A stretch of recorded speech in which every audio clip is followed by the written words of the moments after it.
மென்மையான மாலை நேரம். சூரியன் மெதுவாக மறைந்து கொண்டு கிராமம் முழுவதும் ஒரு அமைதியான பொன்னிற ஒளி பரவுகிறது.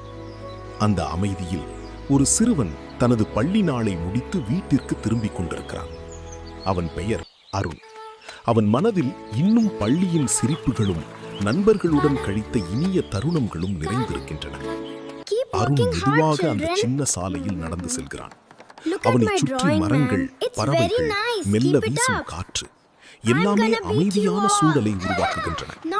ஆனால் அந்த அமைதிக்குள் ஒரு சிறிய மாற்றம் தோன்றுகிறது. சாலை சற்று இருண்டு காணப்படுகிறது. நிழல்கள் நீளமாக விரிகின்றன.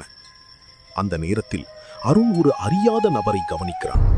அந்த நபர் சாலையின் ஓரத்தில் நிற்கிறான். அவன் முகம் முழுவதும் தெளிவாக தெரியவில்லை. அவன் தோற்றத்தில் ஒரு விதமான மர்மமும் சற்று அசாதாரணமான உணர்வும் இருக்கிறது. அந்த தருணத்தில் அருணின் மனதில் ஒரு குழப்பம் தோன்றுகிறது. என்ன செய்ய வேண்டும் என்ற எண்ணம் அவனை ஒரு நொடிக்கு நிறுத்துகிறது.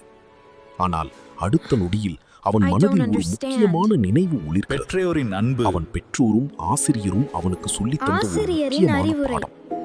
அந்த பாடம் அறியாத நபர்களிடம் எச்சரிக்கையாக இருக்க வேண்டும் என்பதுதான்.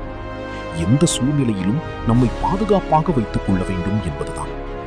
அந்த நினைவு அருணுக்கு தைரியத்தை கொடுக்கிறது. அவன் மெதுவாக அந்த இடத்திலிருந்து விலகத் தொடங்குகிறான். அவன் எடுக்கும் ஒவ்வொரு அடியிலும் அவன் மனதில் ஒரு உறுதி பெருகுகிறது. பாதுகாப்பாக வீட்டை அடைய வேண்டும் என்ற உறுதி. சில நொடிகளில் அவன் நடப்பது ஓட்டமாக மாறுகிறது. அவன் வேகமாக தனது வீட்டை நோக்கி ஓடுகிறான். அவனை சுற்றியுள்ள காற்று கூட அவனுடன் சேர்ந்து ஓடுவது போல தெரிகிறது. அவன் முகத்தில் கவனம், தைரியம் மற்றும் ஒரு சிறிய பயம் கலந்த உணர்வு தெரிகிறது. அவனுக்கு முன் அவன் வீடு தெரிகிறது. அந்த வீடு ஒரு பாதுகாப்பான இடம். கதவின் அருகில் இருந்து வெளிவரும் வெப்பமான ஒளி அவனை வரவேற்பும் போல உள்ளது.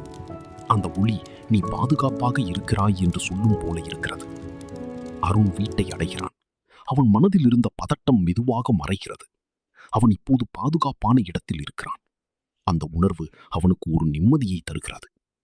அந்த மாலை அருண் ஒரு முக்கியமான முடிவை எடுக்கிறான். அவன் நடந்ததை தனது பெற்றோரிடம் உடனே பகிர வேண்டும் என்று முடிவு செய்கிறான். எந்த விஷயமும் மறைக்காமல் உண்மையை சொல்ல வேண்டும் என்று நினைக்கிறான்.